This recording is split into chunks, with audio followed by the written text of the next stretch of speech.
यदि आपने ये 10 आदतें नहीं छोड़ी तो आपको पछताना पड़ेगा। यह भगवान बुद्ध की कहानी है। नमस्कार दोस्तों, बुद्धा यूट्यूब चैनल में आप सभी का स्वागत है। यदि आप चैनल पर नए हो तो इस चैनल को सब्सक्राइब कर लीजिए, वीडियो को लाइक कर दीजिए। तो चलिए दोस्तों, शुरू करते हैं आज की कहानी को।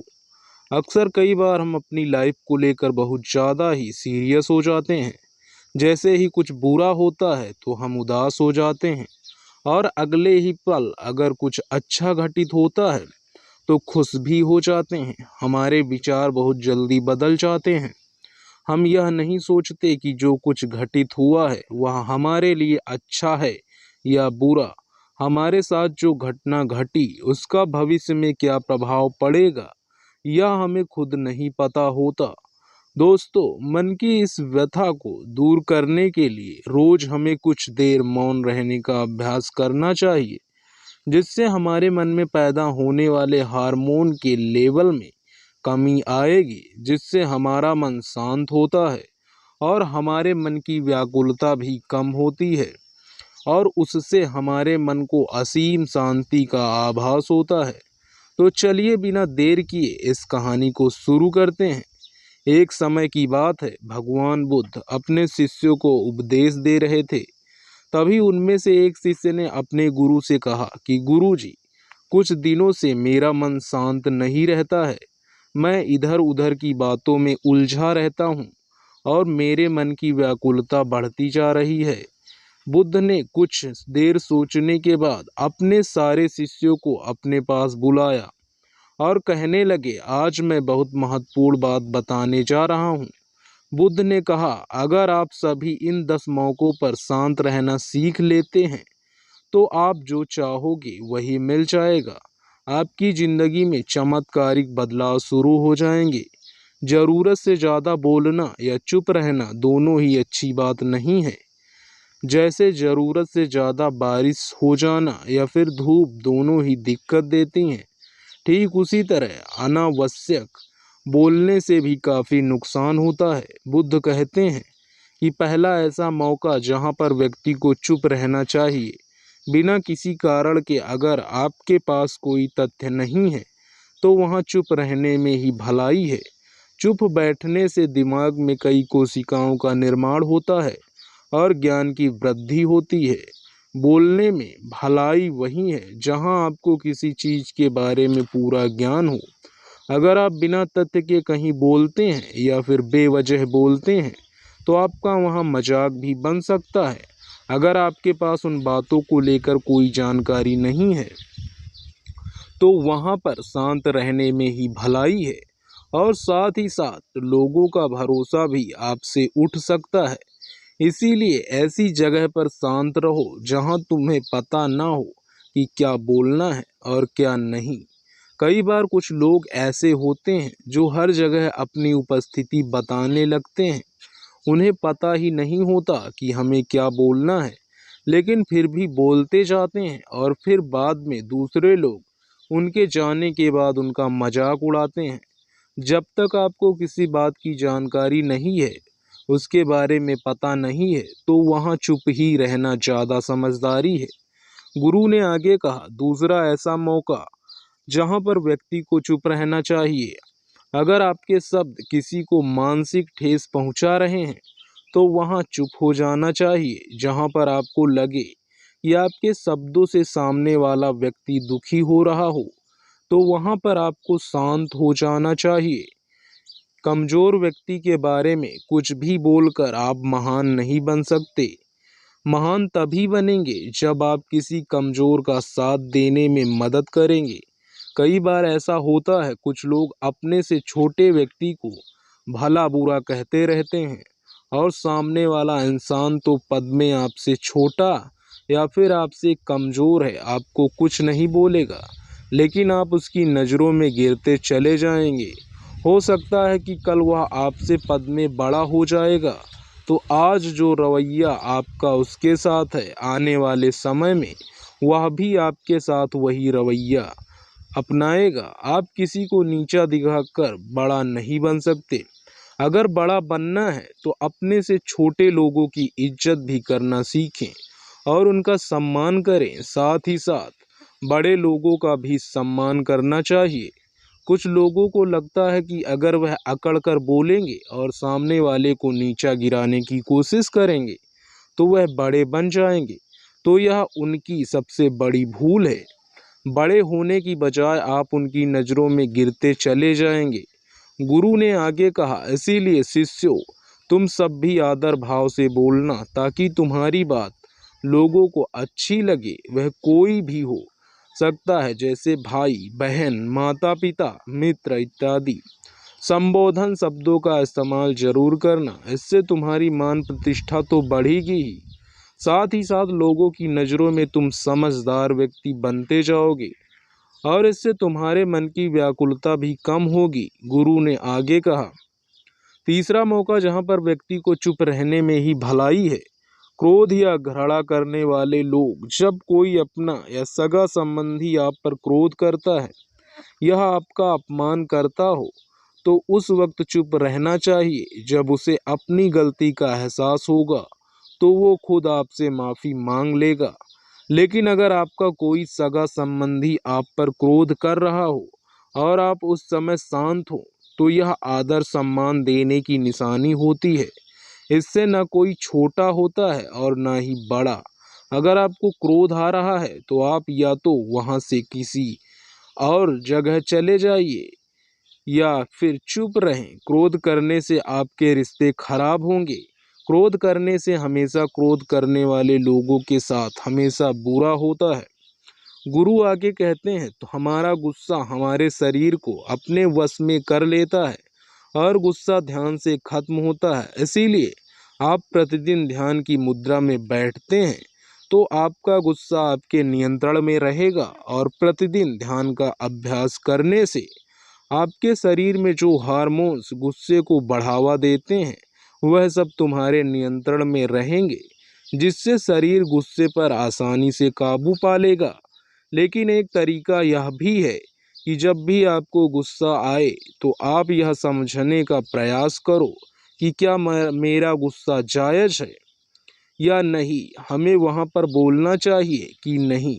जब आप खुद इस बात को सोचेंगे तो आपको खुद पता चल जाएगा कि हमें गुस्सा करना चाहिए या नहीं।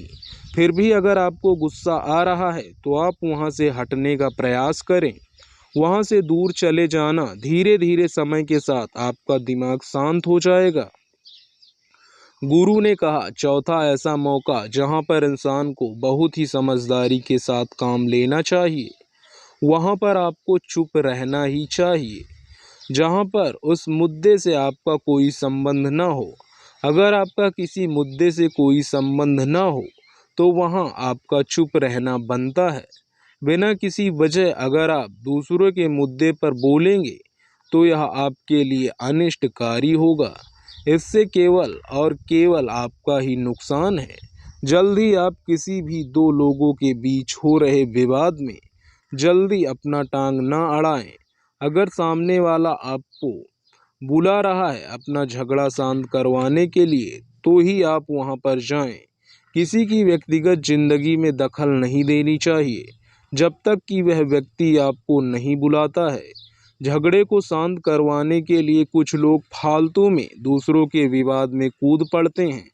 इससे उनके मान सम्मान मर्यादा पर लोग उंगली उठाने लगते हैं। गुरु कहते हैं कि पांचवा ऐसा मौका जहां पर व्यक्ति को बहुत ही समझदारी के साथ चुप रहना चाहिए। आपके शब्दों से किसी मित्र को हानि ना पहुंचे। अगर आपके शब्द सामने वाले के परिवार या मित्रों की प्रतिष्ठा के बारे में पूरी झलक दिखा रहे हैं तो आपको चुप रहना चाहिए। किसी किसी के परिवार या फिर मित्र के बारे में बुरा बोलने से केवल आप ही बुरे बनेंगे। जो चीज़ आसानी से ख़त्म की जा सकती है तो बिना चिल्लाए बात करने का प्रयास करें।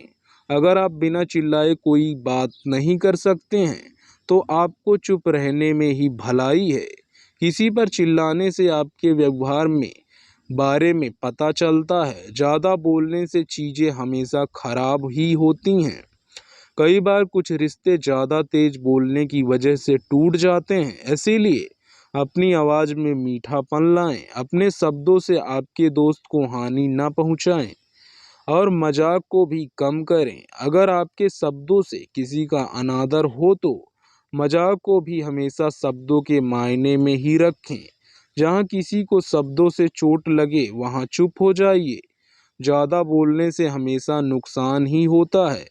किसी और की प्रतिष्ठा को अपने शब्दों के माध्यम से उसे हानि नहीं पहुंचानी चाहिए। यदि आपके शब्दों से किसी और की प्रतिष्ठा को ठेस पहुंच रही है तो वहां पर आपको चुप हो जाना चाहिए। जब कोई व्यक्ति आपके सामने नहीं है तो आप उस व्यक्ति के बारे में बुरे शब्द किसी तीसरे व्यक्ति के सामने न बोलें। गुरु कहते हैं छठा मौका जहां पर व्यक्ति को चुप रहना चाहिए। जब कोई किसी की बुराई कर रहा हो, आपके सामने किसी तीसरे आदमी की बुराई कर रहा हो, तब उसे चुप रहकर बस सुनना चाहिए।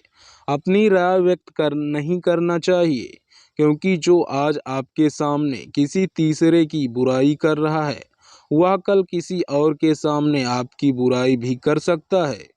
यदि आपने कुछ कहा है तो नीति शास्त्र के अनुसार जो आपने मुंह को बंद रखता है और बुद्धि से काम लेता है वही इंसान समझदार होता है।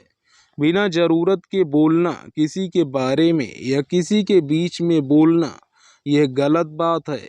कभी कभी हमारे लिए बुद्धिमानी इसी में होती है कि हमें अपना मुंह ऐसी जगह पर नहीं खोलना चाहिए। गुरु आगे कहते हैं सातवां ऐसा मौका है जहाँ पर व्यक्ति को चुप रहना चाहिए जब कोई आपकी भावना नहीं समझे या फिर आपको लग रहा है कि कोई व्यक्ति आपकी दुख, भावना या परेशानी को शब्दों से नहीं समझ रहा है। यदि आपको ऐसा लग रहा है कि सामने वाला व्यक्ति आपकी भावना या दुख को या आपकी परेशानी को नहीं समझ रहा है या समझने का प्रयास ही नहीं कर रहा है या फिर आपकी बात ध्यान से सुन ही नहीं रहा हो, तो ऐसे व्यक्ति के सामने आप चुप ही रहें, क्योंकि ऐसे लोगों को आपकी भावना या दुख से कोई मतलब नहीं होता है। ऐसे लोगों को अपना राज बताकर आप बाद में पछताएंगे। इसीलिए हर किसी को अपने मन की बात नहीं बतानी चाहिए। अगर आपको लग रहा है कि सामने वाला आपकी बात को नहीं समझ पा रहा है, आपकी भावनाओं को नहीं समझ पा रहा है, तो वहाँ पर आपको नहीं बोलना चाहिए, क्योंकि वहाँ पर आपका मजाक बन जाएगा। जब आपको लगने लगे कि सामने वाला आपकी भावनाओं को ठीक तरीके से समझ रहा है, आप जो कह रहे हैं वह ठीक से सुन रहा है, तभी आप उसे अपनी बात कहें। गुरु कहते हैं कि आठवां मौका जहाँ पर आपको चुप रहना चाहिए जब कोई इंसान अपना दुख व्यक्त करे। यदि कोई इंसान अपने दुख या परेशानी को आपको बता रहा है तो इसका मतलब यह है कि वह आपको अपना समझ रहा है। ऐसे में तुरंत ही उसे समाधान बताने के बजाय चुप रहकर उसके दुख या समस्या को सुने। उसके दुख या समस्या को किसी और को न बताएं। वह इसीलिए नहीं बता रहा है कि उसकी समस्याओं का समाधान कर देंगे, बल्कि इसीलिए भी बता रहा है कि सामने वाला उसकी बात को समझ रहा है।